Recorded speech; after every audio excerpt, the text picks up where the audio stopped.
Hello and Assalamu alaikum. I am Parvez Khan. I am an assistant professor in the Department of Journalism and Mass Communication in Kohat University of Science and Technology. The subject is Intercultural Communication. The course code is JMC 201. Today is our lecture number 8. The topic is culture shock, elements of culture shock, a multi-perspective. So we are going to talk about the outcomes first, that why is this discussion important, what the students will gain after attending this session. So the first outcome that we're going to talk about is that the students will be able to understand the impact of culture. Very important that they understand how much impact it can have on individuals. And similarly, it will help them understand the dynamics of culture shock. It will also contribute to their intercultural competence. They'll have better understandings of different cultures and situations around them, and it will give them a wider perspective so that they can adjust in different settings. So why are we discussing this? Why this subject is important? Because it's about us versus them, because obviously you go from your own setting to a different cultural place where you understand yourself different from others. So it's very important to understand the term us versus them. And similarly, is it a requirement for a more globalized world? Do you think times are changing and we need to understand our knowledge and we have to increase our knowledge to just fit in the modern world? And more importantly, can it be about the exploring our own identities in relationship to others? Who are we in relationship to others? What our cultural values are in relationship to others? And similarly, does it contribute to tolerance and peace? So yes, all these elements are very important for a more globalized world, modern world, and how it can help us as an individual when we compare ourselves to others. We have our own values, we can learn from them. We also can learn from others if they have something good in their culture. So yes, it's a tricky question. Well, what happens when one goes from one of their own settings to a different setting? So obviously the term is cultural shock. When you go to a newer place, you see the culture which is completely different from yours, the environment completely different from yours, the food, the norms, the beliefs. So obviously it can create a sort of disorientation. So this is what we are going to talk about in our today's class. And obviously we are going to explain the term cultural shock in much more detail. So yes, cultural shock is basically, it was identified by Obad nearly 5 decades ago, and he stresses that human beings experience psychological stress when they move to a completely new culture. Just we talked about, and just like a disease, it has causes, it has symptoms, and it has cures. But obviously, when you go from a different setting, one of your own setting to a different place, that's when the anxiety kicks in. And it refers to traumatic experiences that individuals may encounter when they enter a different culture. Sometimes it can be very pleasant, sometimes it can be traumatic. It's not necessary, there's 100% we can't say anything. But yes, there are different stages.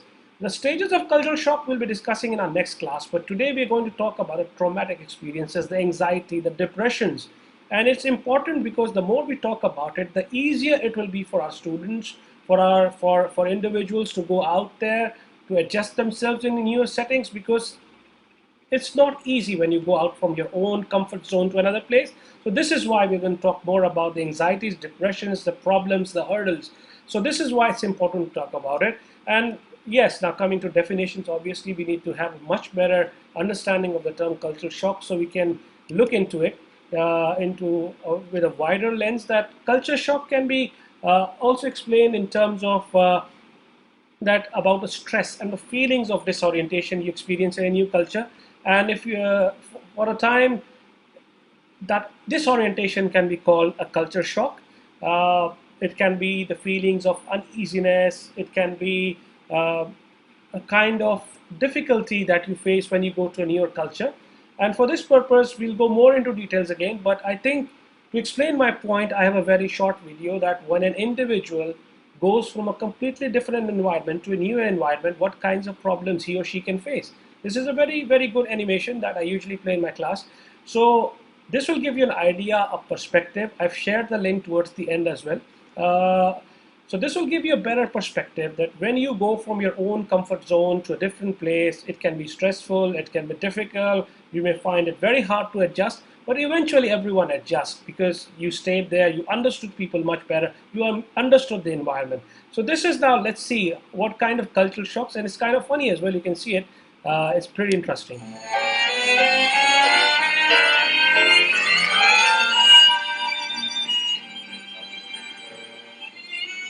Back home, life is totally different from here. As part of our culture, we go every Thursday and Friday to the mosque to pray. It's a really nice feeling as I get to meet my friends and relatives. Back home, women always wear long black dress called abaya, with any color of scarf on the head. And men wear long dress called dishdasha with a cap on the head called kumma. I was studying business back home. Boys and girls sit in the same class but separately. I was always getting C or D's. I got desperate, so my dad decided to send me to Australia. I was so happy, never thought about the troubles I will face here. I packed my stuff and arrived Melbourne on the 20th of August 2007. I was impressed how the transport system was organized. You have to wait in a queue to get a taxi. The next day, I went to the city. I saw guys with colorful, crazy hairstyles. Oh my god, it was the shock of my life. Then I saw a girl wearing black skirt with black top, and her face and ears full of piercing. I was really scared. I ran away heading to the park. I sat in front of the lake, enjoying the nature and the weather. A dog was passing by with its owner.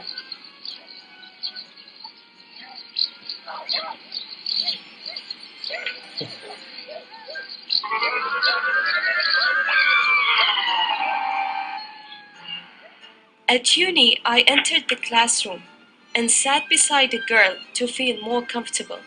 During the class, a guy came and sat beside me. I was shocked. What is happening? Now, this is my third year, and I got used to everything and enjoying my time here. So yes, you saw the video. It's very interesting. Initially, when you go to a completely different environment from yours, you'll see many things that can shock you. Your own experiences, for example, the way people eat, the way people talk, the way people. It'll cause a lot of anxiety initially because you might have not seen many things before, and that's where the kind of stress comes in, and that's where the cultural shocks happens. And sometimes it can be interesting. You'll see different characters, you'll see big buildings, sometimes you'll see different clothes, different attitudes. So all these things can contribute, and it can cause a cultural shock. But importantly, let's talk about identity.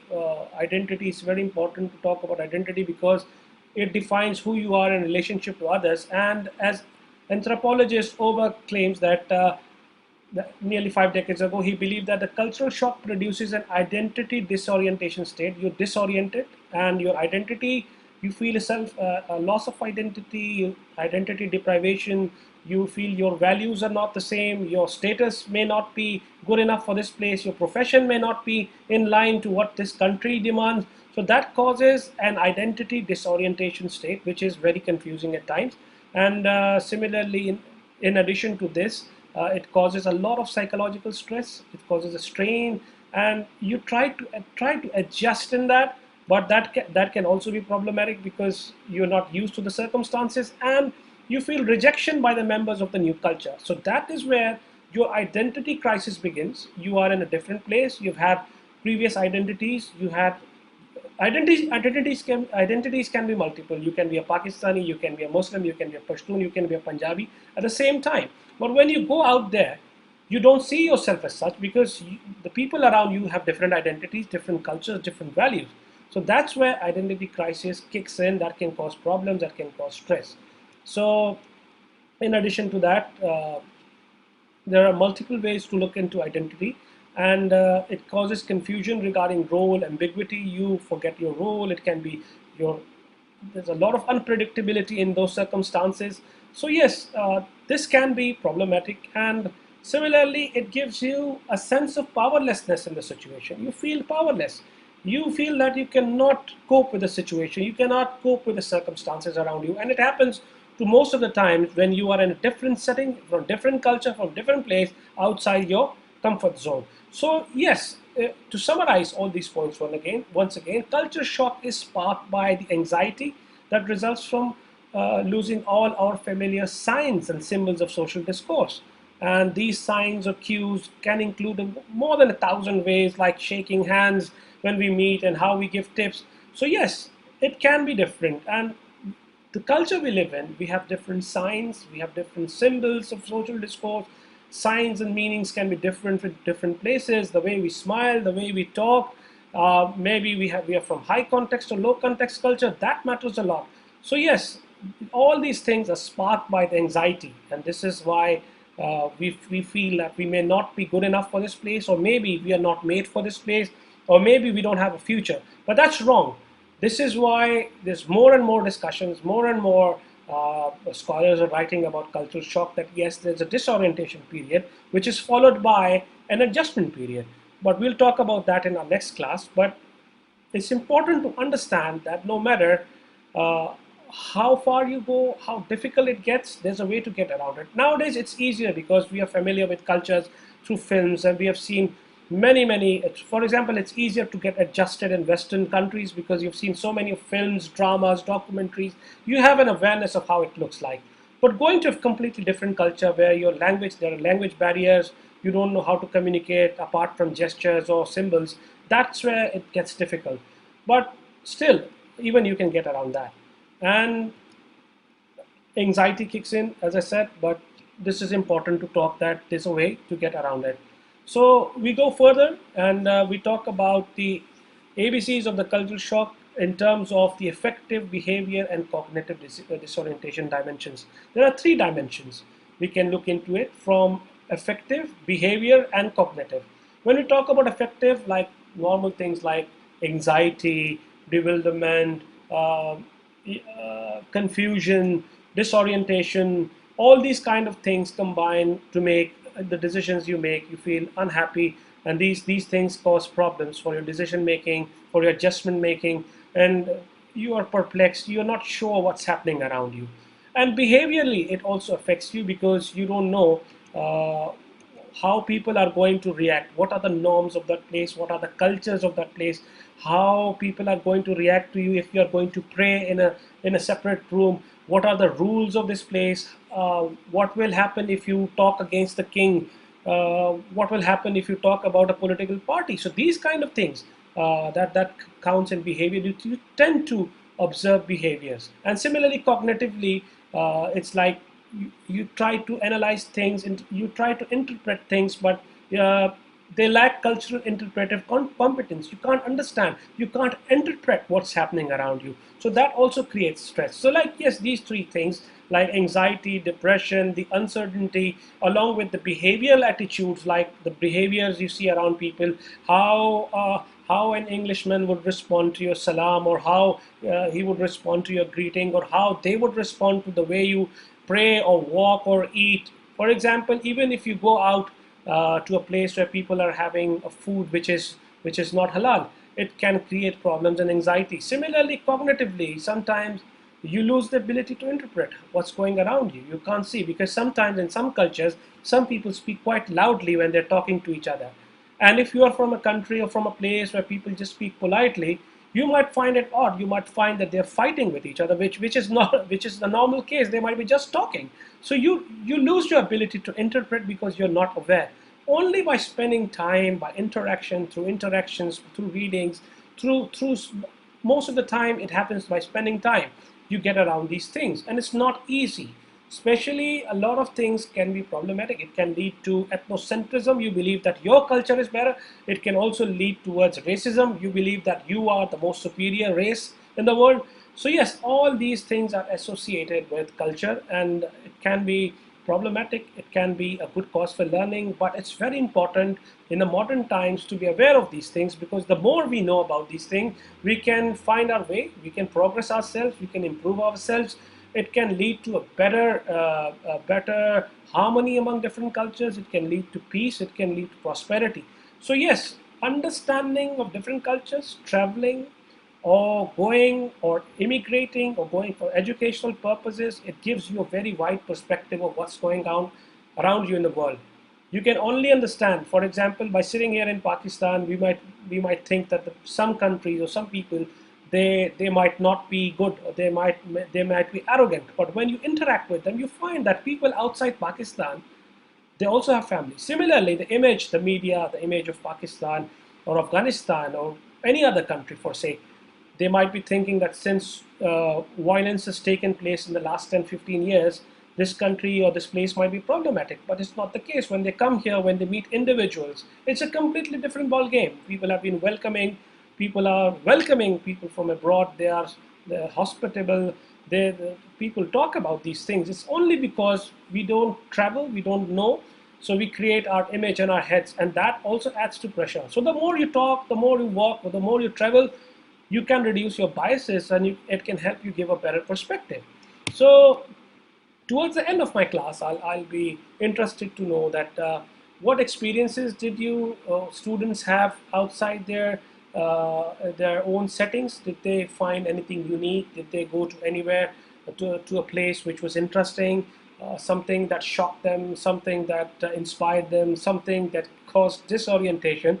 Because after watching this session, I want you to think about your own experiences, because the most important thing is that if you can relate yourself to these circumstances, that would be much better. Because put yourself, if you were there, what you would have done. If this has happened to you, how you would have reacted. And similarly, did you ever face a culture shock? It can even be going from a village to a city, and you saw some different clothes or different people, different attitudes, and how did it make you feel? So these are the kinds of questions, if you keep asking yourself, I think it will help a lot coming around the topic. It will give you a wider perspective, and this is what we want from our students, to think from multiple perspectives, multi dimensions, and this will help all those who are planning to go abroad, who are looking forward to multicultural experiences. So yes, it can also be the small experiences that you have experienced from going from a smaller city to a bigger one, or bigger city to a smaller one, or going to village, or going to unique places like Kalash or anywhere else. That very, very important. Value that. Think about that. You can see we are we can see that quite rich pictures that we have seen, and similarly we can see that let me just once again play the video. And yes, so yes, you can see the images. I'm sorry, my screen is just a little on the photo, but anyway, there are colorful photos. All of these pictures are from Pakistan. One is Sindhi culture, one is from Kailash, and the other one is the festival of the Sikh community in Pakistan. So yes, you can observe them. Their holy festivals are interesting places to go. Their ceremonies, the beliefs. You can share, and you can find a lot of interesting perspective by going around places in Pakistan as well. So this is partly a lecture that we've seen today, and I hope that if you're looking forward to learn more, these are the two books that I'm sharing. It's Understanding Intercultural Communication and Introducing Intercultural Communication. These are the two books that I've used material for this class, and it's a very, very good books that you can take benefit of. I can share it with my students if they can share some notes with them if they're interested. We can talk about it. So yes, and towards the end, these are the references that we've used. And so summarize once again. Let's conclude what we've talked about. That if you go out to a culture or a place or a setting which is different from yours, it is likely that you'll experience something different. It can also cause disorientation. It can also cause anxiety. Sometimes it can cause stress. But these are part of experiences that humans have to experience in order to widen their perspective. And it's important that we talk more about it. Some experiences can be good, some can be bad, but we cannot get a holistic picture until and unless we give more time to these places. Anxieties will kick in, the tensions will be there. The three kinds, like affective, behavioral, or cognitive, which is mental stress, that can be there all the time. But the more time we spend, the better perspective we are going to have, and the better understanding can make us valuable citizens of no matter where we are living, but will be useful citizens of the world. So this is our session for today. I hope you enjoyed. We'll talk in the coming days in our next session. Thank you very much for joining.